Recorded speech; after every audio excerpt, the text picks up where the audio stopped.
ஸ்ரீ சிவசங்கரா தேவனே, ஸ்ரீ சிவசங்கரா தேவனே. Shankaram Sivashankaram. Question from Govindan sir. உல்லாச நிராகுல சல்லாப வினோதகனும் நீயலையோ என்று முருகன் எப்படி இருப்பார் என்று அருணகிரியார் விளக்குகிறார். வினோதகன் என்றால் இந்த ஆள் நல்லவனா கெட்டவனா என்று யாருக்கும் புரியவே கூடாது. அப்படி இருந்தால்தான் அவர் முருகர். சிவசங்கர் பாபாவும் அப்படித்தான் என்று அருளுரை ஒன்றில் தாங்கள் தெரிவித்திருக்கிறீர்கள். தெய்வ அவதாரமாக இருந்தாலும் மனித வடிவில் மக்களோடு மக்களாக ஆன்மீகம் செய்ய வேண்டியிருப்பதால் தங்களுக்கு இந்த நிலை பொருந்தும் என்றால், பிரணவ பொருளாக ஒளி வடிவில் இருக்கும் முருகப்பெருமானுக்கும் இது எவ்வாறு பொருந்தும்? உல்லாச நிராகுல சல்லாப வினோதகனும் நீயலையோ. உல்லாசன்னா உல்லாசமாக இருக்கிறது. நிராகுல, ஆகுலம்னா கவலை, நிராகுலம்னா கவலையே இல்லாத ஆளுன்னு அர்த்தம். வருத்தப்படாத வாலிபர் சங்கத்தின் தலைவர், கவலை இல்லாம மனிதன். சல்லாபனா கூத்தடிச்சிட்டு இருக்கணும். வினோதகன் அப்படின்னா ஈவன் மாத்ருபூதன் டாக்டரை போய் கேட்டால் கூட இந்த ஆள் நல்லவனா கேட்டவனு தெரியக்கூடாது. புதிரா புனிதமா தெரியவே கூடாது கடைசி வரைக்கும். அப்போ உல்லாச நிராகுல சல்லாப வினோதகனும் நீ அப்படி இருக்கிற முருகப்பெருமான் கிட்ட போய் தான் என்ன கேட்குறார் அருணகிரிநாதர்? எல்லாம் என்னை மறந்த நலம் சொல்லாய் முருகா துரபூபதியே. நான் எல்லாத்தையும் மறந்து போனோம், அந்த மாதிரி ஒரு உயர்ந்த நிலைக்கு நீ என்னை கொண்டு போனோம். எல்லாம் என்னை மறந்த நலம் சொல்லாய், நான் ஒழிந்து நீ ஆக வேண்டும். நான் வேறு எனாது இருக்கும், நீ வேறு எனாது இருக்கும் உயர்ந்த ஒரு மனோபாவத்தை நான் அடைய வேண்டும். அப்போது எல்லாம் என்னை மறந்த நலம் சொல்லாய் முருகா சுரபூபதியேன்னு அப்படிப்பட்ட முருகனிடத்தில் தான் அருணகிரிநாதர் கேட்குறார். இப்போது ஒவ்வொருத்தருக்கும் ஒரு பர்சனாலிட்டி இருக்கும். சில பேர் எப்பயுமே ஒரு சிறுமூஞ்சியாக இருப்பாங்க. இப்போ கிருஷ்ணர்லாம் பார்த்தீங்கன்னா ஒரு ப்ளசன்ட் ஃபார்ம், ஜாலியாக இருக்கும், டான்ஸ் ஆடின்னு இருப்பார். எந்த வேலை செஞ்சாலும் கூட ஒரு கூலாக செய்வார், அழட்டிக்கவே மாட்டார். அதனால் அந்த காலத்தில் இருந்த எம்என் நம்பியார், பிஎஸ் வீரப்பாலாம் மாறி இணங்கி விடணும். இப்போ இருக்கிற பிரகாஷ்ராஜ் மாதிரி வில்லன்கள்லாம் இருக்காங்கல்ல, அவங்கெல்லாம் செல்லமே அப்படின்னும். ஸோ ரெண்டும் வில்லன் வேஷம்தான். அது எப்படி பெர்ஃபார்ம் பண்ணுறாங்கன்றது அவங்கவுங்களுடைய மெத்தடாலஜியை பொறுத்த விஷயம். நமக்கு வேண்டியது ஒரு எண்ட் ரிசல்ட்டு தான். ரிசல்ட்டு காட்டுறது தான் நமக்கு எனக்கு போர்ட்ஃபோலியோ என்ன, இந்த பரமச்சாரியார் கொடுத்த மாதிரி வேதங்கள் எல்லாம் காப்பாற்றுறது அதெல்லாம் எனக்கு கொடுக்கல. அவருக்கு அந்த வேலையை கொடுத்தாங்க. இத்தனைக்கும் அவர் ஜாதகம் என் ஜாதகம் ஒன்று தான். அவர் ஜாதகத்துலேயும் சனியும், ஆமாம் சனியும் கேதுவும் அவர் ஜாதகத்தில் ஹை, என் ஜாதகத்துலேயும் ஹை, 2 பேர் ஜாதகம் ஒன்றே தான். இப்போ யார் எதுக்காக வந்திருக்கோமோ அதை அச்சீவ் பண்ணோம். அவர் என்ன சொல்லியிருக்காரு தெய்வத்தின் குரலில், எனது காரியம் என்ற சாப்டரில், என் வேலை அழிந்து கொண்டிருக்கக்கூடிய இந்த வேதங்களை எல்லாம் மறந்து போயிருக்கக்கூடிய மனிதர்களுக்கு நினைவூட்டி உருப்பட வைக்கிறது அப்படிங்கிற வார்த்தையை சொல்லிட்டார். எனக்கு அந்த வேலையை கொடுக்கல. எனக்கு என்ன வேலை? அருட்சேவை வழி மார்க்கத்தினாலே நிறைந்த நல் பெருமைதனை நில உலகத்து படைக்க அருளாக எழுந்தனல் மாதவனே. சர்வீஸ் பண்ணுறது, ஜனங்களுக்கு அண்டி வருவோருக்கு அருள்மொழியாய் ஆதார ஒளியாய் வரவங்களுக்கு ஆறுதல் சொல்கிறது, கம்ஃபர்ட்டர் அப்படின்னும். ஏசுநாதர் பைபிளில் சொல்லுவார் இல்லையா, கம்ஃபர்ட்டருங்கிற வார்த்தை சொல்லுவார். கம்ஃபர்ட்னா என்ன? வருத்தப்பட்டு பாரம் சுமக்கிறவர்களே நீங்கள் என்னிடத்தில் வாருங்கள், நான் உங்களுக்கு இளைப்பாறுதல் தருவேன். ஐ கம்ஃபர்ட் யூ. உனக்கு அந்த சோலேசன் இல்லையா, அதை கொடுக்கறது தான் என்னுடைய வேலை.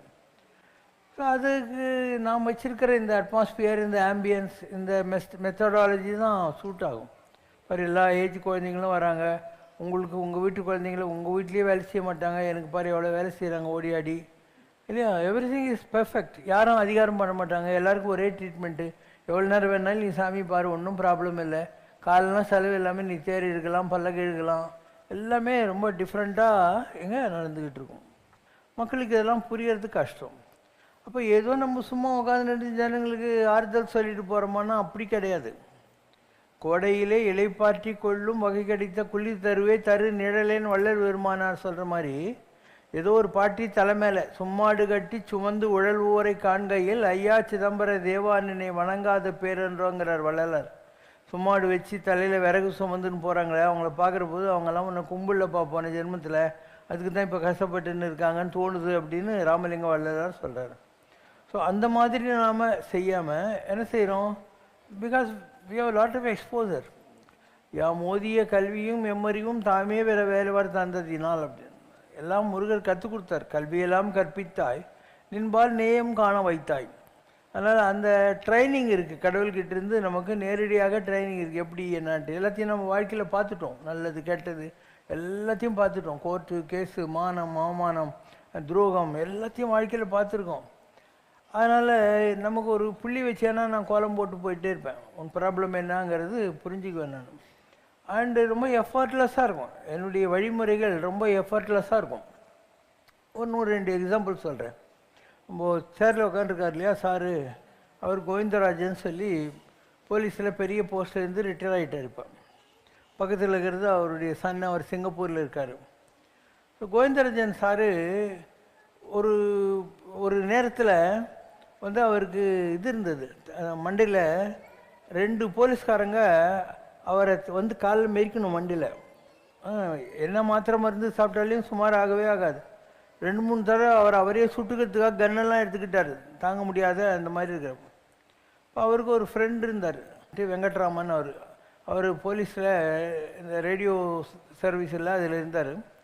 மாதிரி மண்ணடியில் ஒரு பாபா இருக்கார், நீங்கள் வாங்க. நான் எல்லாரையும் பார்த்துட்டேன், எனக்கு என்ன நடந்ததுன்னு. நீங்கள் ஒரு தடவை வாங்கன்னு என்ன வந்து பார்த்தாரு. அவருடைய அந்த ப்ராப்ளம் சால்வ் ஆயிடுச்சு. அவருக்கு எவ்வளோ வருஷமாக ப்ரமோஷனே கொடுக்காம வச்சுருந்தாங்க. அவருக்கு ப்ரமோஷன்லாம் கிடச்சிட்டு பெரிய போஸ்ட்டுக்கெல்லாம் போனார். அதை விட முக்கியம், அவருக்கு அண்ணா அவார்டுன்னு சொல்லுவாங்க இல்லையா, கோல்டு மெடல் போலீஸில், அதெல்லாம் கொடுத்தாங்க அவருக்கு. ஒரு எக்ஸாம்பிள், எப்படி ஒரு small visit to a person call me Sivasankar Baba எப்படி வாழ்க்கையை மாற்ற முடியுது. சரி, அவருக்கு பண்ணிட்டோன்னு வச்சுக்கோ. அவருக்கு ஒரு டாட்டர். அந்த டாக்டரை ஒரு பையன் பாண்டிச்சேரியில் அவனை கல்யாணம் பண்ணிக்கணும். பையன் வீட்டில் ஒத்துக்கலை. சார் என்ன சொல்லிட்டாரு, நீலங்கரையில் பாப்பா இருக்காரு, நீ அவர்கிட்ட போ அப்படின்னு சொல்லிட்டார். ஸோ அந்த பொண்ணு என்கிட்ட காத்தால வந்தான். நான் சொன்னேன், நீ இங்கே இரு சாயந்தரம் வரைக்கும் அப்படின்னேன். மத்தியானத்துக்குள்ளே பாண்டிச்சேரியிலேருந்து ஃபோன் வந்துடுச்சு, பையன் வீட்டில் ஒத்துக்கிட்டாங்கன்னு சொல்லிட்டு. அப்போது கல்யாணம் ஆகி அந்த பொண்ணு இப்போது மஸ்கட்லேயோ ஓமன்லேயோ எங்கே இருக்கா? இன்னும் ஊர்லப்பா, துபாயா, மஸ்கட்டில் இருக்கா. அவங்களுக்கு குழந்தைங்கள்லாம் இருக்காங்க, அது இன்னும் இருக்காது. இப்படி நான் ஒவ்வொருத்தர் லைஃப்லேயும் என்னெல்லாம் பண்ணேன்றது அவங்களுக்கே மறந்து போனாலும் நான் ஞாபகம் வச்சுருப்பேன். எல்லாருக்கும் நான் என்ன பண்ணேங்கிறதெல்லாம் ஞாபகம் வச்சுருப்பேன். இதெல்லாம் எப்படி பண்ணுறேன்? அம்பாளை பற்றி வரும். கண்மூடி கண்ணு திறக்கிறதுக்குள்ளே உன்மோத் பண்ண பவனாவளின்னு வரும். கண்மூடி கண்ணு திறக்கிறதுக்குள்ளே இந்த உலகத்தெல்லாம் படைச்சி காற்று எல்லாம் செய்யக்கூடியவள் தான் அம்பாளுங்கிற மாதிரி.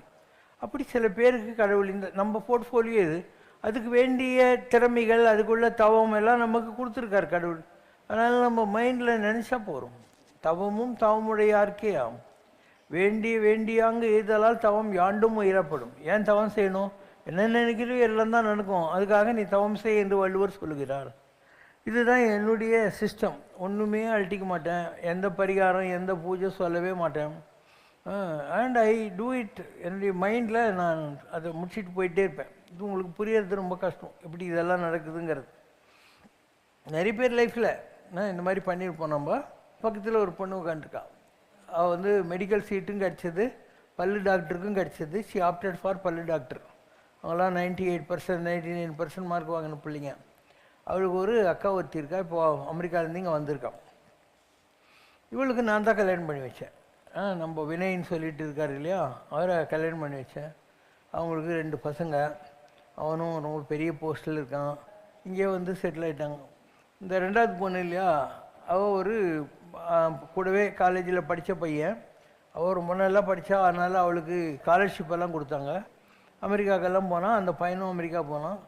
2 பேருக்கும் கல்யாணம் பண்ணோம். அந்த பையன் வந்து ஒரே பையன் அவங்க அப்பா அம்மாவுக்கு. அந்த பையன் வீட்டுக்காரங்களையும் வர சொன்னேன், கல்யாணம் பேசிட்டேன். கல்யாணம் ஆயிடுச்சு. அவங்களுக்கும் 2 பசங்க இருக்காங்க. ஸோ அவர் என்ன நம்பி வந்தார் அருண் சார். ஓகே. அண்ட் அவங்க பசங்களுக்கு கல்யாணம் பண்ணி வச்சிட்டோம், எல்லாம் செட் ஆகிடுச்சு, ஒன்றும் ப்ராப்ளம் இல்லை.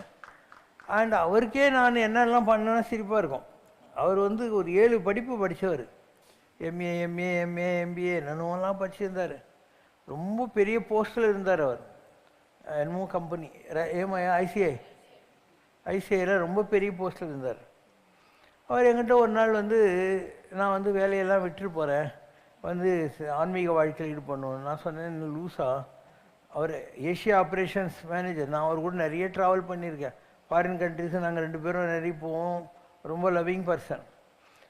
அதாவது நான் பாம்பே எல்லாம் போனேன்னு வச்சுக்கோயேன், அவர் வீட்டில் குறுக்கா விட்டு டீ போட சொல்லிவிட்டு காணாமல் போயிடுவார். பார்த்தா எங்கேயோ உடுப்பி ஹோட்டலில் போய் எனக்கு டிஃபன்லாம் வாங்கி வந்து வச்சுருப்பார். இப்படி நாங்கள் மவுண்ட் அப்பு என்ன, அங்கே என்ன, கணேஷ்பூர், நித்யானந்த பாபானா எல்லாம் ஊர் சுற்றுவோம். அதே மாதிரி ஃபாரின்லாம் போயிருக்கோம். அதெல்லாம் வேறு விஷயம். ஸோ நான் சொன்னேன், அவசரப்பட்டு முடிவு எடுக்காத, 1 வருஷம் கழித்து இதையே சொல்லு, நான் பார்த்துக்கிறேன் அப்படின்னு. 1 வருஷம் கழித்து ஒரு பேப்பர் எடுத்துன்னு வந்தார்.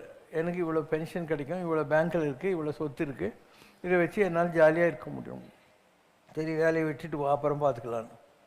வந்த உடனே நேராக ஜேபிஆருக்கு ஃபோன் போட்டேன், சத்யபாமாவில். இவ்வளோ படித்த ஆளு ஒன்று கிடைக்கவே மாட்டார், அதனால் உன்னுடைய சென்ட் மேரிஸ் மேனேஜ்மெண்ட்டில் இந்த மாதிரி ஒரு ஆளுக்கு நீ வச்சானா உனக்கு நல்லதுன்னு அனுப்புங்கன்னாரு. அவர் ஃபோன் பண்ணி, சரி அவர் ஜாயின் பண்ணிக்க சொல்லுங்கள், வாரத்தில் 2 hours டீச் பண்ண போகணும், 25,000 ரூபாய் கொடுத்துட்றேன் அப்படின்னு. அதுக்கப்புறம் வந்தார். நான் சொன்னேன், எங்கள் ஸ்கூலில் நீ இங்கிலீஷ் டீச் பண்ணு, எக்கனாமிக்ஸ் டீச் பண்ணு. எல்லாம் நம்ம ஸ்கூலில் படித்தவங்கலாம் கிராமத்து பசங்க. எனக்கு என்ன மயிலாப்பூர், அகரகாரன், டி நகர்லேருந்தா பசங்க வராங்க, இல்லை கிராமத்து பசங்க. அவங்கள அவர் அவ்வளோ நல்லா படிக்க வச்சு மார்க்கெல்லாம் வாங்கினார். அவ்வளோ நல்லா இது பண்ணார். இது ஒரு உதாரணம், எப்படி ஒரு ஃபேமிலி செட் ஆகுதுன்னு. அவங்க அம்மாவும் பேங்க்கில் ஒர்க் பண்ணிட்டு இருந்தாங்க, இந்தியன் பேங்க்கில். இப்படி இது இன்னொரு ஃபேமிலியுடைய கதை. அதுமாரி என்கிட்ட வர எல்லாரை பற்றியும் எனக்கு தெரியும். இந்த உலகத்தில் பெருமைக்காகவோ புகழுக்காகவோ இதையும் செய்ய முடியாது. உன் வேலையில் நீ என்ன உறுதியாக இருக்கியோ, இது செய்யணுன்றது உனக்கு தெரியும். கடவுள் உன்னை கைட் பண்ணுறாரு, அதுக்குள்ளே பவர் இருக்குது, பண்ணிட்டு போகவே வேண்டியது தான்.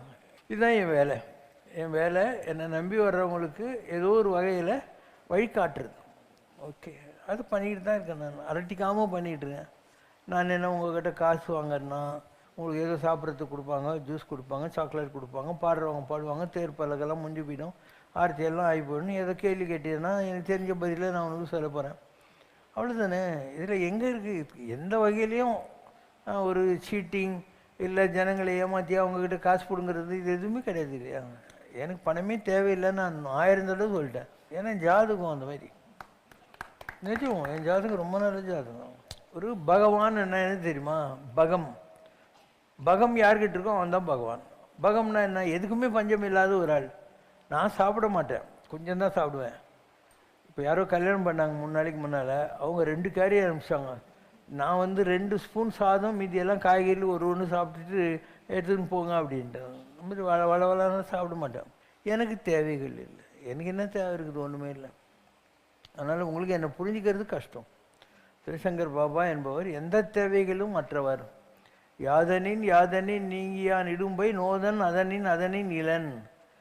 யாதனிங்கன்னா எதுவுமே வேணான்ட்டு எவன் ஒருத்தன் விட்டானோ அவனுக்கு கஷ்டம்னு இந்த உலகத்தில் எதுவுமே இருக்காது. நோதல்னால் வருத்தப்படுறது. அதனின் இளன் அப்படிங்கிறார். சிவசங்கர் பாபாவுக்கு நிஜமாகவே எந்த ப்ராப்ளமும் கிடையாது, எதுக்குமே பஞ்சம் கிடையாது. ஆர்கனைசேஷனை பாரு, ஜெகஜகான்னு வச்சுருக்கேன், கோயிலெலாம் பிரமாதமாக கட்டுருக்கேன், எதுக்குமே பஞ்சமே இல்லை. அப்படி எழிச்சு எல்லாத்தையும் பண்ணிவிட்டு ஜாலியாக உட்காந்துன்னு இருக்கோம். இது எவ்வளோ பெரிய நிலைன்னு உங்களுக்கு புரியணும், அதுக்காக சொல்கிறேன். மக்களுக்கு புரியாது. இப்போ அந்த பையன் இருக்கான், அவன் எமிரேட்ஸில் ஒர்க் பண்ணுறான். அவன் உன்னுடைய ஒய்ஃபு, பக்கத்தில் 2 குழந்தைங்க இருக்காங்க. இவங்க அப்பா அம்மா 2 பேரும் எங்கிட்ட இருந்தாங்க. தம்பி துரைன்னு பேர். அவங்க அம்மா வந்து மெடிக்கல் லைனில் நம்மக்கிட்ட ஹெல்ப் பண்ணிக்கிட்டு இருந்தாங்க. ஒரு நாள் ஆக்சிடென்ட்லேயே இறந்துட்டாங்க. இவனுக்கு ஒரு பிரதர் இருக்கான், இப்போ சிங்கப்பூரில் இருக்கான், பாண்டின்னு சொல்லிட்டு. இப்போ அவங்க ஃபேமிலிக்கு ஒரு வகையில் நான் தான் ஹெட்டு. சொந்தக்காரங்க இருக்காங்க காஞ்சிபுரத்தில். பட் இன்றைக்கி அவங்க அப்பா அம்மா 2 பேரும் இல்லாததுனால ஐ ஆம் தி ஹெட். அவங்க படிக்க வராங்க, வாரத்துக்கு ஒரு நாள் வராங்க, மற்ற நேரத்தில் இருக்காங்க. அதெல்லாம் இங்கே வர்ற எல்லாரையும் எனக்கு தெரியும். உங்களுக்கு புரியாதானா? நான் வந்து அதிகமாக வந்து அழட்டிக்க மாட்டேன், ஏதோ ஒரு வரி தான் கேட்பேன். இப்போ அவங்க ஒசூரில் அவங்க ஒரு பொண்ணு இருக்குது, அதுக்கு உடம்பு சரியில்லை, அந்த குழந்தைக்குன்னாங்க. ஸோ அவங்க வந்து உடனே குழந்தை நல்லா இருக்குதான், இவ்வளோ தான் பேசணும். வேறு என்ன இருக்குது கேட்கறதுக்கு? நல்லா ஆக்கிறதுக்கு தானே நான் உட்காந்துருக்கிறேன். நான் என்ன ஒன்று கேட்கறது? நல்லாச்சா நான் ஏன் ஒன்று கேட்கணும்? அதுதான் என் வேலையே. அதனால் மக்களுக்கு நம்முடைய ஆன்மீகம் புரியறது ரொம்ப கஷ்டம். இவங்களுக்கு இந்த காவி, தாடி, கையில் குச்சி இதெல்லாம் வச்சுன்னு தாடி கிடி வச்சுருந்தா அந்த சாமியார் ஒன்று சொல்ல கவலைப்படாது. நீ ஒன்று நான் அந்த கேட்டகரியில் சேர்க்கல. ஸோ எதுவுமே தேவையில்லை. அதனால் நான் என் போக்கில் ஜாலியாக இருக்கேன். நீ வந்தால் நான் உனக்கு மரியாதை கொடுப்பேன், வரலைன்னா உன் வீட்டுக்கு வந்து தாடை தடி வர்றியா அப்படின்னு கேட்க மாட்டேன். எனக்கு என்ன ஆகணும் உன்னால், யாரால எனக்கு என்ன ஆகணும்? ஏதோ என்னை இந்த நிமிஷம் விட்டா எங்கேயாவது போய் உட்காந்துக்கோ, எனக்கு 1000 காடு தெரியும், எனக்கு சாப்பாடு தண்ணி எதுவுமே தேவையில்லை, இந்த இடத்துல எனக்கு அமிர்தம் சுரக்கும். நான் மாத்திரம் மைண்டை மேலே கொண்டு போயிட்டேன்னா இந்த இடத்துல ஒரு ஊசி முனையில் அந்த ஹனி கொட்டும் இல்லையா, அந்த மாதிரி வரும். இந்த இடத்த பிளாக் பண்ணிட்டாக்கா அப்படியே உட்காந்துனே இருக்கலாம். ஸோ எந்த காடு வேணாலும் என்னால் போக முடியும், சாப்பிடாமல் என்னால் இருக்க முடியும். எல்லாம் பார்த்து முடிச்சுட்டு தானே நான் பாபா இருக்கேன். மக்களுக்கு புரியறது கஷ்டம். அடுத்த கேள்விக்கோ.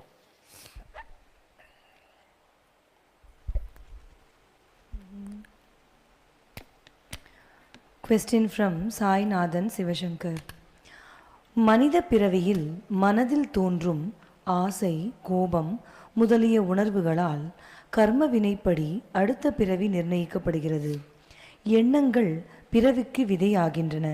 எண்ணங்கள் அற்ற நிலைதான் முக்தி என்றால், விலங்குகள், பறவைகள் போன்ற மற்ற உயிரினங்களுக்கு அடுத்த பிறவி மற்றும் முக்தி எவ்வாறு நிர்ணயிக்கப்படுகிறது? சிலந்தி, எறும்பு, யானை போன்ற பிற உயிரினங்கள் மோட்சம் அடைந்த பின்னணி என்ன? எல்லா சிலந்தி எல்லா இதுவும் ஆகாது. ஒரு சிவன் கோயிலில் சிவராத்திரி அன்னைக்கு அணைய இருந்த ஒரு விளக்கு, ஒரு எலி இங்கேருந்து அங்கே குதிக்குது. அப்போ அதனுடைய வாலில் அது கொஞ்சம் நிமிடப்பட்டு நைட்டெல்லாம் எரியுது. அந்த புண்ணியத்தில் அந்த எலி பலி சக்கரவர்த்தியாக பிறகுது. எலி பலியானது இப்படி தான். திரு எறும்பூர்னு ஒரு இடம் இருக்குது திருச்சி பக்கத்தில். திரு ஈங்கோய் மலைன்னு ஒரு இடம் இருக்குது. அங்கே ஈ வந்து பூஜை பண்ணிச்சு, எறும்பு பூஜை பண்ணிச்சு, யானையும் சிலந்தியும் பூஜை பண்ண இடம் காளஹஸ்தி. இப்படி ஒவ்வொரு கோயில்லையும் தெரிஞ்சோ தெரியாமலோ இதெல்லாம் பூஜை பண்ணிச்சு. ஆனால் அது எல்லாம் வந்து சிலந்தின்னு நினச்சிக்கூடாது. ஒரு சோழ மன்னன் சாபத்தினால அந்த மாதிரி ஆனால் அவனுக்கு பூர்வ புண்ணியம் இருக்குது. அதனால் அந்த சிவன் கோயிலில் வந்து சிலந்தி வலையை பின்னிட்டு இங்கே எங்கேயும் போயிட்டே இருக்கான். அவனுக்கே தெரியாமல் அவனுக்கு பூஜை நடந்துக்கிட்டு இருக்கு. அதனால் அவன் வந்து பெரிய ஆள் ஆகிறான். அதனால் உலகத்தில் அதுங்களுக்கெல்லாம் வந்து உங்களுக்குள்ள ஆப்ஷன் கிடையாது. மனுஷன்தான் ரொம்ப ஹையஸ்ட் இந்த லேடர். ஏசுநாதர் போயிட்டுருக்காரு. ஒரு ஆளை செயினில் கட்டி வச்சுருக்காங்க கடற்கரை ஓரமாக. ஏசு அவங்ககிட்ட போகிற போது எல்லோரும் சொல்கிறாங்க, நீங்கள் போகாதீங்க, அவன் உடம்புல 7 பேய் இருக்குது, அதனால தான் அவனை செயினில் கட்டி வச்சுன்னு இருக்கோன்னு. ஏசு சொல்கிறாரு, நோய் இருக்கும் இடத்தில் தானே வைத்தியனுக்கு வேலை, நான் போகிறேன்ட்டு அவர் போய் ஆணையிடுறாரு. அந்த செயினை அறுத்துக்கிட்டு அவன் உடம்புல இருக்கிற பேயெல்லாம் அங்கே மேய்ஞ்சிக்கிட்டு இருந்த ஆடுங்க உடம்புக்குள்ளே போய் அந்த ஆடுங்கள்லாம் அந்த ஃபோர்ஸுக்கு சமுத்திரத்தில் போய் மூழ்கி செத்து போகுது. சொல்கிறாங்க, ஏங்க ஒரு ஆளை காப்பாற்றுறதுக்காக 7-8 ஆட்டை கொண்டுட்டிங்களேங்கிறாங்க. அவர் சொல்கிறாரு, மனிதனுடைய ஆத்மாவுக்கு அவ்வளோ பலம் இருக்குது, அதனால் 7 ஆடு போனாலையும் ஒரு மனுஷனை நான் காப்பாற்றுறேன் இல்லையா, அதுதான் உத்தமமாக விட்டணும். அதனால் நீங்கள்லாம் உயர்ந்த நிலையில் இருக்கிறீர்கள். அரிதறிது மானிடர் ஆதர் அரிது. மானிடராக பிறந்த காலையும் கூண்கூடெல்லாம் இல்லாமல் இருக்கிறது ரொம்ப கஷ்டம். அதுக்கப்புறம் தானமும் தவமும் தாம் செய்வராயின் வானவர் நாடு வழி திறந்துடும். நிறைய தானம் செய்யணும், நிறைய தவம் செய்யணும். அப்போ தேவர்கள் உலகத்தில் உனக்காக சீட்டு போட்டு காத்துக்கின்னு இருப்பாங்க அப்படிங்கிறது தான். அதனால் மனுஷங்கிறது ரொம்ப நல்ல விஷயம். நீங்கள் எல்லாம் பரமபதம் விளையாடுறீங்க. ஏதோ நீ ஒரு புளியாங்கொட்டை நான் ஒரு புளியாங்கொட்டை வச்சுக்கணும், தாயம் போடுறோம், தாயம் போட்டால் கேமும் ஆரம்பிக்கிறோம், ஏனியும் கிடைக்குது, பாம்பும் கிடைக்குது இல்லையா. நான் பரமபத விளையாடு, ஸ்னேக் அண்ட் லேடர்ன்றாங்க. அந்த மாதிரி செல்லான் என்ற தாவர சங்கமத்து எல்லா பிறப்பும் எடுத்து நான் இழைத்தேங்கிற மாதிரி நம்ம மேலே ஏறி கீழே இறங்கி மேலே ஏறி கீழே இறங்கி இந்த விளையாட்டு தொடர்ந்துக்கிட்டே இருக்கு. உனக்கு கொஞ்சம் அதிர்ஷ்டம் இருக்கணும். அந்த அதிர்ஷ்டம் எப்படி வருது?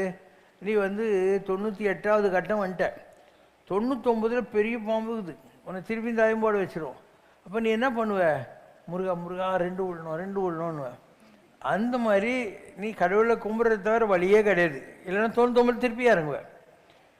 தான் இந்த புனரபி ஜனனம் புனரபி மரணமும் சொல்லக்கூடியது. அதனால் வாழ்க்கை என்பது ஒரு பரமபத விளையாட்டு. அது உங்களுக்கு புரிய வைக்கிறதுக்காக தான் வைகுண்ட ஏகாதசி மகா சிவராத்திரிக்கெல்லாம் இந்த விளையாடுங்களான்றது. அதை வாழ்க்கை கூட பொருத்தி பார்த்துக்கோங்கிற மாதிரி. அப்போ மனிதர்கள் எண்ணங்கள் இருக்கிற வரைக்கும் இந்த உலகத்தில் திருப்பி பிறந்து போயின்னு வந்துன்னு இருப்பாங்க. எண்ணங்களே இல்லாத ஒரு நிலையை அடைய வேண்டியிருக்கும். அது இந்த பூமியில் இந்த உடம்பு வச்சு தான் அடைய வேண்டியிருக்கும். எல்லா மறை என்னை மறந்த நலம் சொல்லாய் முருகா சுர பூபதியை தான் ஆன்மீகம். எல்லா மறை எந்த தாட்டும் இருக்கவே கூடாது. ஒரு சினிமா கொட்டாய்க்கு நீ போகிற, அங்கே வெள்ளை ஸ்க்ரீன் தாங்குது. அவங்க லைட் ஆஃப் பண்ணி ப்ரொஜெக்டர் ஆன் பண்ண உடனே அதில் காதல் காட்சி, ஃபைட்டிங் காட்சி எல்லாம் வருது. அந்த மாதிரி நீ இந்த இடத்துல வெள்ளை திறந்தான் வச்சுருக்க. நீ ஏன் லூட் பண்ணிக்கிற? ஆசை இதெல்லாம்.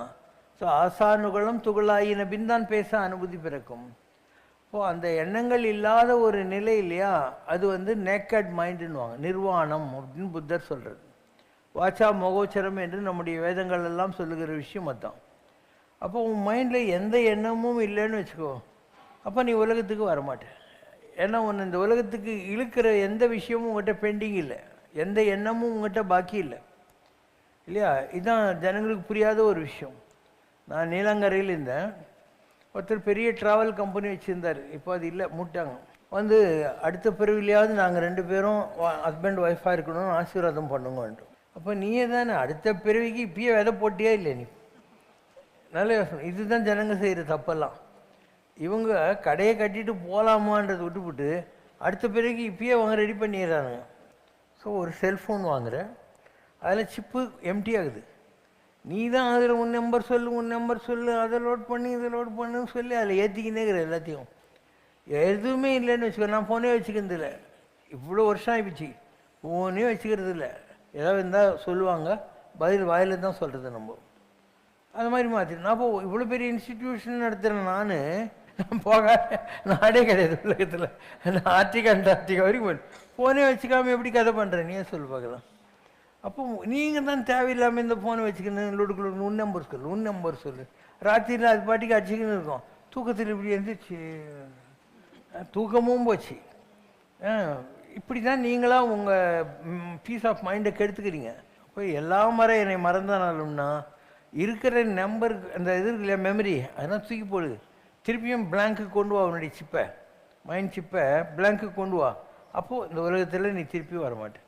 எண்ணங்கள் இருக்கிற வரைக்கும் திருப்பி வருவேன். ஏதோ ஒரு ஆசைக்காக இந்த உலகத்தில் வந்துட்டு போயிட்டே இருப்பேன். இதெல்லாம் தெரியாமல் தான் ஜனங்க திருப்பி பிறந்துக்கிட்டே இருக்காங்க. உன்னால் தப்பிக்க முடியும், ஆனால் நீயா கொளுத்து போய் திருப்பி மாட்டிக்கிறேன். அண்டு இப்போ நான் இருக்கேன், எப்பயோ தப்பிச்சிட்டேன். நான் 1984 ஆரம்பித்து 88க்குள்ளே எல்லாத்தையும் முடிச்சிட்டேன். நான் ஒன்றுமே பெண்டிங் கிடையாது, என் மைண்டில் ஒன்றுமே இல்லை. இப்போது நீங்கள்லாம் லட்டு வேணும், பூதி வேணும் ஏதாவது கேட்பீங்க. நான் எதுவுமே கேட்குறதில்ல. நான் எல்லா கடவுளையும் கண்ணில் பார்த்துருக்கேன்னு உனக்கு ப்ரூவ் கூட பண்ணிட்டேன். எந்த கடவுள்கிட்டையும் எதுவுமே கேட்டதே கிடையாது. என்ன ஆகணும் இந்த உலகத்தில், நம்மளுக்கு எல்லாம் பார்த்தாச்சு, உலகத்தில் ஒன்றும் பெண்டிங்கே கிடையாது. இதை விட பெரிய நிலை எதுவுமே இல்லை. ஆனால் மக்களுக்கு புரியாது. அவங்க ஒரு சாமின்னா அதுக்கு ஒரு தோரணை வச்சுருக்கிறாங்க. இதில் 2வது படம் பாரு. இது வரைக்கும் உலகத்தில் யாருமே காட்டாத காட்சி அது. கைலாசத்தில் சிவன் பார்வதி முருகர் எப்படி இருப்பாங்கன்றது. தலையில் பிறையோடு ஒருத்தர் இருக்கார்ல சிங்கத்துக்கிட்ட, அதுதான் சிவன். பக்கத்தில் ஒரு கையில் கரும்பு வில்லு வச்சுட்டு உட்காந்துருக்காங்கல்ல புடவையோட, அதுதான் அம்பாள். பக்கத்தில் ஒரு பாம்பு இருக்குல்ல, அதுதான் நாகசுப்ரமணியன். கீழே 2 மயில் இல்லை, அதுதான் வள்ளி தேவியான. ஒரு மணி இருக்கு இல்லையா, அதுதான் கண்டாபரணன், கைலாசத்தில் இருக்கிற மணி. இது வரைக்கும் உலக வரலாற்றில் யாருமே இந்த கைலாச காட்சியை காட்டினதே கிடையாது. நான் தான் காட்டியிருக்கிறேன். அதுக்கு பக்கத்தில் பாரு, சிதம்பர ரகசியம்ன்றது. யாருமே காட்டாத காட்சி இது, சிதம்பர ரகசியன்றது. இதுதான் நிஜமான சிதம்பர ரகசியம். ஆகாசத்தில் சக்தி சகிட கணபதி, கீழே வராக நரசிம்மர், பூமியின் தொடாமல் ஆகாசத்தின் தொடாமல் 3 நாமத்தோட தூக்கி எடுத்து தறியோடு இப்போ உட்காண்டிருக்கார் இல்லையா, அதான் நடராஜன் சொல்லக்கூடியது. இதெல்லாம் யாருமே காட்டினதில்லை உலகத்தில். நான் தான் ஃபஸ்ட்டு காட்டினேன். ஜனங்களுக்கு புரியல, எவ்வளோ பெரிய விஷயம். நீ 8000 ஆண்டு யோகத்திருப்பினும் காணாத கண்ணார முதல்னு காட்டில் போய் உட்காந்து நீ கஷ்டப்பட்டால் கூட உனக்கு ஒன்றும் தெரிய போகிறதில்ல. நான் உனக்கு இந்த இடத்துல இப்படி தான் இருக்கும், பார்த்துட்டு போயா அப்படின்னு சொல்லிக்கிறேன். எல்லாத்தையும் காட்டிட்டேன், எல்லா கடவுளையும் காட்டிட்டேன், இயேசுநாதரை கூட காட்டிட்டேன். நான் என்ன கிறிஸ்துவனா? ஸோ மக்களுக்கு புரியல, இந்த உயர்ந்த விஷயங்கள் புரியல, சாதாரண விஷயங்கள் மக்களுக்கு புரியுது. ஒரு கோயில் கட்டியிருக்கேன்னா இது ஜனங்களுக்கு புரியுது, தேரு பல்லக்கு புரியுது, இந்த கச்சேரி புரியுது, இந்த மாதிரி சின்ன விஷயம்லாம் புரியுது. நான் சொல்கிற ஒரு டாலஸ்ட் மேட்ரஸ் இருக்கு இல்லையா, அது பெரிய சாமியார்களுக்கு தெரியாது, இவங்களுக்கு எங்கேருந்து புரிய போகுது? அதில் அவங்களுக்கே தெரியாது இதெல்லாம். அவங்கெல்லாம் ஏதோ ஒரு அட்மினிஸ்ட்ரேட்டர்ஸ் ஒரு மடத்தில் உட்காந்துட்டு அவங்களுக்குன்னு ஒரு சிலைகள்லாம் இருக்கும், அதை வச்சு பூஜை பண்ணின்னு வர்றவங்களுக்கு திருநூறு கொடுத்துன்னு உட்காந்து இருப்பாங்க. அது கூட கையில் கொடுக்க மாட்டாங்க, தள்ளி விட்டுருவாங்க. அப்படி இல்லை, அவ்வளோதான் உங்களுக்கு தெரிஞ்ச ஆன்மீகம், அவ்வளோதான் அவங்களுக்கு தெரிஞ்ச ஆன்மீகம். ஆன்மீகத்தில் ரொம்ப உயர்ந்த நிலைக்கு போனவங்க யாரோ கொஞ்சம் பேர் தான் இருப்பாங்க. இன்னும் சொல்லப்போனால் சிவசங்கர் பாபா இந்த மடங்களெல்லாம் அமையறதுக்கே காரணமாக இருந்தார். என்னை பற்றி வரும், அந்நாளில் காலடியில் தான் உதித்தாய், நீ முதல்ல ஒரு பிறவியில் காலடியில் பிறந்த, இத்தேசம் தனக்கு பரசுராம தேயமுற்றி இத்தேசம் தனக்காய் திருமணங்களே ஆக்கிட்டோன் ஆதிசங்கரன் என் பெயரோடு அமைய காரணமும் அறி. பெறுவார் பிள்ளை ஆளுக்கு ஒரு பெயர் சூட்டுவார், கடை நாள் வரை நிலைக்கும் ஒரு பெயர், அது நாரணன் கருதனை கருவறைதனில் இட்ட பெயரென உணர்க அப்படின்னு வரும். அப்போ ஆதிசங்கராக இருந்து நீ பார்க்குற பூரி பீடம், துவாரகா பீடம், காஞ்சி, சிருங்கேரி எல்லா பீடத்தையும் நான் தான் உறுதி பண்ணேன். இன்றைக்கி நீ போய் பத்ரிநாராயண கோயில்லையும் அங்கேயும் பார்த்தீங்கன்னாக்கா கண்ணனூர்லேருந்து கொண்டு போய் ராவத்துன்னு உட்காந்து இருப்பாங்க. அவங்க தான் மெயின் பூஜாரிங்க அங்கெல்லாம். இதெல்லாம் யார் பண்ணாங்க? நம்ம தான் பண்ணோம். 6 விதமாக கடவுளை வழிபடுறது, பிள்ளையாரை கும்பிட்றது, கணபத்தியம், முருகரை கும்பிட்றது, அதுக்காரம் அம்பாளை கும்பிட்றது, விஷ்ணு கும்பிட்றது, சிவனை கும்பிட்றது, சூரியனை கும்பிட்றது, இப்படி 6 விதமாக பிரித்து ஒவ்வொரு பூஜையும் எப்படி பண்ணணும், அதுக்கு என்ன சிஸ்டம் எல்லாம் போட்டு சண்மதங்களை உருவாக்கிட்டு போனது யார்? சிவசங்கர் பாபா இருந்த ஒரு பிறவி. இதுக்கு முன்னே நாம் தான் பண்ணிட்டு போனோம் அதை. அதனால் நீ ஏதோ இந்த மடாதிபதிங்க அவங்களெல்லாம் பார்த்தா நீ ரொம்ப மெரசலாக இருப்ப. அவங்கெல்லாம் வந்ததுக்கு காரணமே நான் தான். நான் ஜாலியாக பேண்ட் எடுத்து பைஜமா குத்தா போட்டுன்னு உட்காந்துருக்கிறேன். உனக்கு என்ன புரிய போகுது என்னை பற்றி? அதனால் மக்களுக்கு எதுவும் புரியாது. நானும் எல்லாம் சரி விட்டேன். வந்தா வா, வராக்கிட்டி போ. அண்டு வந்தால் மரியாதை கொடுக்குறேன், எல்லாருக்கும் ஒரே மரியாதை கொடுக்குறேன். ஸோ இதெல்லாம் புரியிற காலம் என்றைக்கானா வந்தால் ஜனங்களுக்கு நல்லது. இல்லைன்னா எனக்கு கடவுள் எனக்கு கொடுத்த வேலையை சூப்பராக பண்ணிவிட்டு ஜாலியாக உட்காந்துன்னு இருக்கேன் இல்லையா? I done my part of the job. எதுவுமே பெண்டிங் இல்லை இப்போ பண்ணுறதுக்கு கூட. அடுத்த கேள்வி.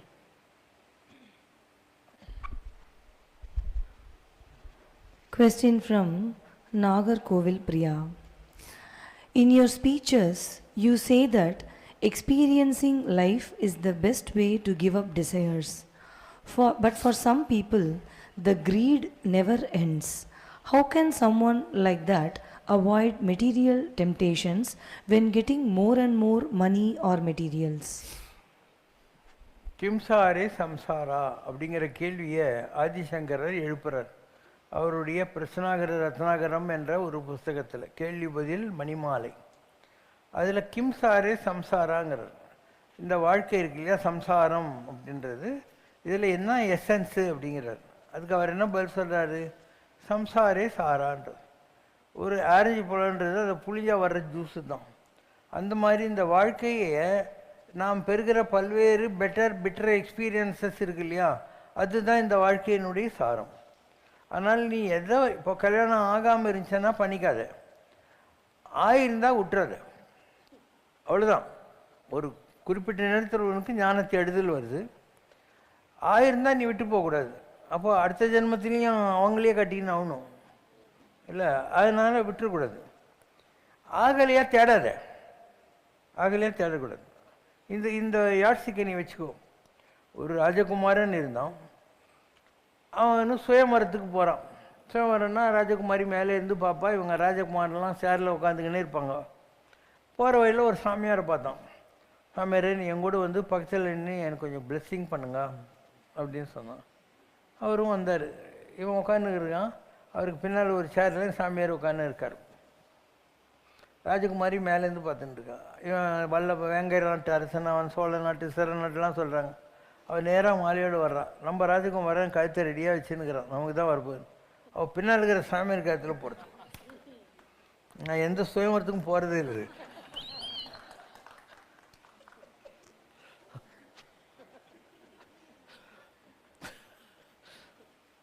ஓடுறார் சாமியார். அவர் சொத்தின் ராஜகுமாரி மாலையோடு ஓடுறா, ராஜா ஓடுறான், மந்திரி ஓடுறான், எல்லாம் ஓடினுக்கிறாங்க. அதுக்குள்ளே இடிச்சு சாமியார் காட்டுக்குள்ளே போட்டார். இவங்க ஒரு மரத்தடியில் ஒதுங்குறாங்க, நெருப்பு மூட்டியிருக்காங்க. மேலே ஒரு ஆண் பறவை, பெண் பறவை, 2 குட்டி பறவைகள் இருக்குது. சொல்லுது, என்ன இருந்தாலும் இவங்க நம்ம விருந்தாளிங்க, நம்ம மரத்தை நாடி வந்திருக்காங்க, அதனால் பட்டினி இருக்கக்கூடாது, அதனால் நான் ஊந்துடுறேன்னு கணவன் சொல்கிறாரு. ஒய்ஃப் சொல்கிறா, நானும் ஊந்துடுறேங்கன்னு. குட்டின்னு சொல்லுது, நானும் ஊந்துடுறோம். அவங்க 4 பேருக்கு நம்ம 4 பேர் கரெக்டாக இருக்கும் பிரியாணின்னு. சரி, மறுநாள் காலத்தில் இவங்க காட்டுக்குள்ளே போய் தேடி பிடிச்சி அந்த சாமியாரை கூட்டின்னு வந்துடுறாங்க. சாமி, நீ ஏன் ஓடுனீங்க சொல்லுங்க அப்படின்னு. அவர் சொல்கிற, ரொம்ப சிம்பிள்ப்பா, ஒரு அழகான ராஜகுமாரி கையில் மாலையோடு உங்கள் காலத்தில் போகிறதுக்கு வரேன்னா கூட வேணான்னு சொல்கிற பக்குவம் இருந்தால் நீ சன்னியாசி ஆயிடலாம். அப்படி இல்லைன்னாக்கா நீ குடும்பத்தில் இருந்து எல்லாத்தையும் கதையெல்லாம் முடிச்சுட்டு அதுக்கப்புறம் நீ வந்து சன்னியாசி ஆகலாம். ஆனால் அதுக்கு கடமைகள் வேறு. இல்வாழ்வான் என்பான் இயல்புடைய மூவர்க்கும் நல்லாற்றின் என்ற துணை, இருந்தோம்பி இல்வாழ்வதெல்லாம் இருந்தோம்பி வேளாண்மை செய்தற் பொருட்டு. அப்போ உலகத்தில் இருந்து பித்திருக்கள் தேவர்கள், நாடி வருகிற அதிதிகள் எல்லாருக்கும் சாப்பாடு போட்டு அவங்கள எல்லாம் நல்லா பார்த்துக்கணும். இயல்புடைய மூவர்னா அவங்க தான். நல்லா அற்றி நடத்தி அவங்களுக்கெல்லாம் இவன் தானே வழி காட்டுறான். ஆனால் இது ரொம்ப பெரிய விஷயம். இல்லறம் என்பது நல்லறம் என்கிற அர்த்தத்தில் சொல்கிறான். அப்படி இருந்தாக்கா குடும்பத்தில் இருக்கிறது தான் நல்லது அப்படிங்கிற வார்த்தையை அவங்க சொல்லுவாங்க. அதனால் இப்போ நீங்கள்லாம் இருக்கீங்க, உங்களுக்கு ஏற்கனவே கல்யாணம் ஆகிடுச்சு, குடும்பத்தில் இருக்கீங்க, நீங்களும் ஒரு படத்துக்கு பாருங்கள். உங்களுக்கு இல்லறத்தாருக்குன்னு சில தர்மங்கள் இருக்குது. அதெல்லாம் சாமானிய தர்மங்கள்னு பேர். என்ன சாமானிய தர்மம்? இறந்து போன பெரியவங்களுக்கு தேவசம் பண்ணுறது. ஏன்னா அவங்களுக்கு உங்களை நம்பி தான் அவங்க இருக்காங்க. அதே மாதிரி இந்த சன்னியாசிகள், பிச்சை எடுத்து வாழ்கிறவங்கெல்லாம் இருக்காங்க இல்லையா, அவங்களுக்கெல்லாம் நீங்கள் சாப்பாடு போடணும், உங்கள் குடும்பத்தை பார்த்துக்கணும். இவ்வளோ தான் இல்லறத்தாருக்குள்ள கடமை. இது ரொம்ப சிம்பிள் தானே. கஞ்சி குடிக்கிறியோ, இட்லி காஞ்சிபுரம் இட்லி சாப்பிட்றியோ, உங்கள்கிட்ட இருக்கிறத பகுத்தொண்டு பல்லுயிர் ஓம்புதல் நூறோர் தொகுத்தவற்றில் எல்லாம் தன்னை ஊருணி நீர்ந்தே உலகமாம் பேரறி வாழ்ந்து. ஊர் நடுவில் ஒரு பொது கிணறு இருந்தால் 8 பக்கமும் ராட்டினம் போட்டு அவன் தண்ணி எடுத்துன்னு போவான். அந்த மாதிரி பயன் மரம் உள்ளூர் பழுத்தற்றாளுங்கிறார். ஒரு மரம், புளிய மரம் வச்சுக்கோ, ஏதோ ஒன்று ஊர் நடுவில் இருந்தால் எல்லாரும் அதை எடுத்துன்னு போய் சாப்பிடுவாங்க. அதனால் ஊருக்கு நம்ம பயனிட இருக்கணும். ஊருக்கு உழைத்திடல் யோகம் அப்படிங்கிறது. அந்த மாதிரி இருந்தால் மாநிலம் பயனுற வாழ்வதற்கே ஒரு வல்லமை தாராயோ சொல்லடி சிவசக்தி தான் இல்லறத்தாருக்குள்ள கடமை. இப்போது எங்களை மாதிரி குடும்பத்தெல்லாம் பார்த்து முடிச்சுட்டு போகிறோம் அப்படின்னு தலையெழுத்து நல்லா இருந்தால் விட்டுட்டு வந்துடுவோம். எல்லாராலையும் விட முடியாது, நமக்கு ஜாதகம் இருக்கணும். அந்த மாதிரி இருந்தால் நம்ம விட்டுட்டு வந்துடுவோம். அதனால தான் அந்த மடங்கள்லாம் அடுத்த மடாதிபதியை தேர்ந்தெடுத்துக்கு முன்னே அந்த வேத பாடசாலையில் இருக்கிற பால பிரம்மச்சாரிங்களுடைய ஜாதகத்தெல்லாம் பார்ப்பாங்க. அதில் யாருக்கு சன்னியாசி யோகம் இருக்குதுன்னு பார்த்து தான் அவங்கள மடாதிபதியாக மாற்றுவாங்க. ஸோ அந்த மாதிரி ஒவ்வொருத்தருக்கும் லைஃப்பில் மாறும். எனக்கு 48வது வயசில் நான் குடும்பத்தை விட்டுருவேன்னு வந்துச்சு. 48வது வயசில் தான் விட்டேன். ஸோ ஒவ்வொருத்தருக்கும் ஒரு குடுப்பினை இருக்குது. அவ்வளோ சீக்கிரம் எல்லோரும் எல்லாத்தையும் விட்டுற முடியாது. அந்த மாதிரி விட்டுட்டாக்கா ஜாலியாக இருக்கலாம். ராஜகுமாரியே மாலையோடு வந்தால் கூட போயா அப்படின்ற மாதிரி இருக்கணும் இல்லையா? அந்த பக்குவம் இருக்கணும் அந்த நேரத்தில். அப்போ அதுக்கு என்ன சன்னியாச தர்மங்கள் என்ன? இந்த மாதிரி தான் வர்ற ஜனங்களுக்கு அட்வைஸ் கொடுக்குறது. அந்த அட்வைஸ் நம்ம வாழ்க்கையில் நம்ம பெற்ற அனுபவங்களை பகிர்ந்து கொள்வது. ஒரு கோயில், ஆசிரமம் இதெல்லாம் உருவாக்கி ஒரு பயன் மரம் உள்ளூர் பழுத்தற்றாளுங்கிற மாதிரி எல்லா பறவைகளும் அந்த பழங்களை சாப்பிட்டுட்டு ஜாலியாக இருக்கிற மாதிரி, இல்லை ஊருணி நீரைந்தற்று இந்த மாதிரி ஊர் நடுவில் புதுக்கிற மாதிரி எல்லாம் வாங்க சேரவாரும் ஜெகத்தீரே அப்படிங்கிற ஒரு பக்குவத்தில் இருக்குது. இது ஒரு சன்னியாசிக்குள்ள வேலை. சன்னியாசி என்பது ஒரு வேஷம் அல்ல. நிறைய பேர் தப்பாக நினச்சிட்டு இருக்காங்க. சன் யாசின்னு நான் அதை சுருக்கமாக சொன்னேன். சன்னுன்னா என்ன? நான் கடவுளோட பிள்ளை. யாசி உனக்கு என்ன வேணுமோ என்கிட்ட கேட்டு வாங்கின்னு போனார். நான் சன்னியாசத்துக்கு புது விளக்கம் கொடுத்தேன். மனுஷகுமாரன் அப்படின்னு பைபிளில் அடிக்கடி வரல. ஐ ஆம் த சன் ஆஃப் காட். யாசி நீ கேட்டு வாங்கின்னு போ, என்கிட்ட என்ன வேணுமோ வாங்கின்னு போ. ரொம்ப சிம்பிளான ஒரு ஃபிலாசபி நம்ம. அதனால் கொடுக்குற நிலையில் நீ இருந்தியானாக்கா நீ இந்த மாதிரி ஆசிரமம் எல்லாம் பண்ணலாம். என்ன கைமாறு செய்வேன் நான், எப்படி நன்றி சொல்வேன்.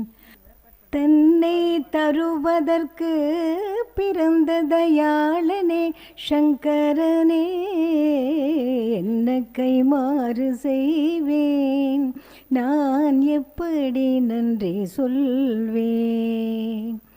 கண்ணே இமை காக்கும் உன் கருணை உயிர் காக்கும், தன்னை தருவதற்கு பிறந்த தயாளனே சங்கரனே, என்ன கைமாறு செய்வேன் நான், எப்படி நன்றி சொல்வேன். உன்னை தவிர ஒரு சொந்தம் உலகில் எனக்கில்லையே, என் உள்ளத்தில் பேசும் குரல் சங்கரா உனதன்றி வேறில்லையே. என்னை தடுத்தாள வந்த இறையே சிவசங்கரா, என் பிறவி பிணி தீர்க்க உன் பதமன்றி மருந்தில்லையே, என்ன கைமாறு செய்வேன் நான், எப்படி நன்றி சொல்வேன்.